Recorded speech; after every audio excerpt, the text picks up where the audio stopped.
E hoje é o Dia Nacional dos Doadores de Órgãos e mais de 30 mil brasileiros estão numa lista angustiante, à espera por um órgão. Apesar dos avanços e aumento nas cirurgias, o país ainda tem menos doadores do que poderia. A estimativa é de que entre 1 milhão de pessoas, apenas 16 sejam doadoras. 3 brasileiros com 2 datas de aniversário, a do nascimento e a da cirurgia. Um tem 10 anos e meio, o outro já vamos deixar barato. Parece que é uma nova vida, você começou do zero ali. Graças a Deus estou aqui, com a graça de Deus, né? Os primeiros sinais de que o fígado de Marcelo não funcionava começaram aos 10 anos. Ele sofre de um problema crônico e raro. O professor chegou a parar de andar, dormir e até perder a memória por causa da doença. Foi quando o telefone tocou. Quando eu acordei, eu achei que eu tinha passado mal mais uma vez, que tinha me trazido e tinha ficado internado.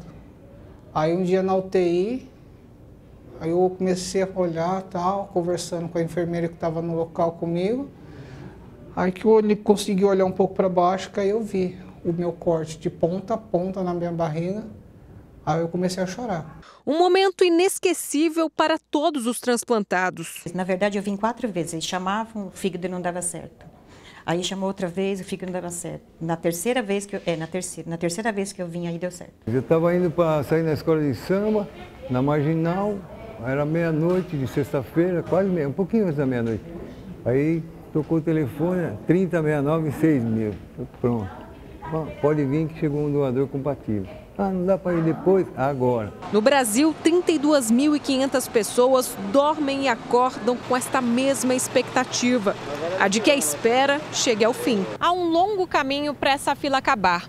Para se ter uma ideia, a estimativa é de que entre 1 milhão de brasileiros, apenas 16 sejam doadores. E 40% das famílias que têm a chance de autorizar a doação de órgãos de um parente negam. Os dados são da Associação Brasileira de Transplante de Órgãos. A médica, especialista na área, explica que a desinformação é a pior barreira. O principal mito é de que a pessoa que for doar vai ficar com o corpo desfigurado. Não há custos para a família. Para o paciente ser doador de órgãos, é preciso que a morte cerebral seja diagnosticada. Este quadro é irreversível. Muitas vezes as pessoas podem pensar, nossa, o médico vai dar o diagnóstico de morte encefálica só para poder conseguir esse órgão. Não.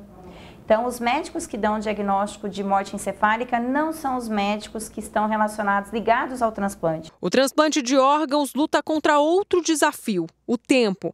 Um fígado, por exemplo, pode ficar de 6 a 8 horas fora do corpo humano.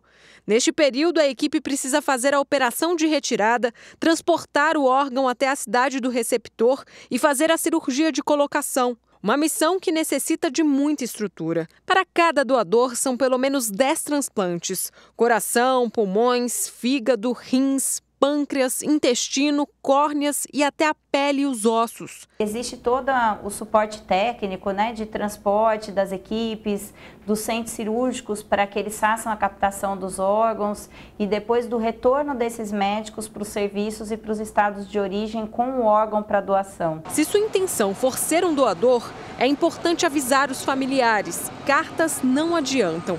Só a família tem o poder de decidir. Enquanto este tipo de diálogo não acontecer em casa, todos os anos, 2.000 brasileiros, em média, veem a morte chegar antes do órgão que precisavam. Na minha cabeça eu não ia sobreviver, mas só que eu nunca demonstrei isso. Eu sempre achei que eu fosse viver, mas a cabeça era outra. Isabel, Marcos e Marcelo tiveram uma segunda chance. Sabem o valor da vida. Curtir os netos, curtir a casa, curtir a família, né? E saber que eu, graças a Deus, estou aqui, né? Levo a vida normal, faço tudo. Eu lutei a vida inteira para me manter vivo, brigando com tudo e com todos. Acho que isso é um super-herói. Curioso?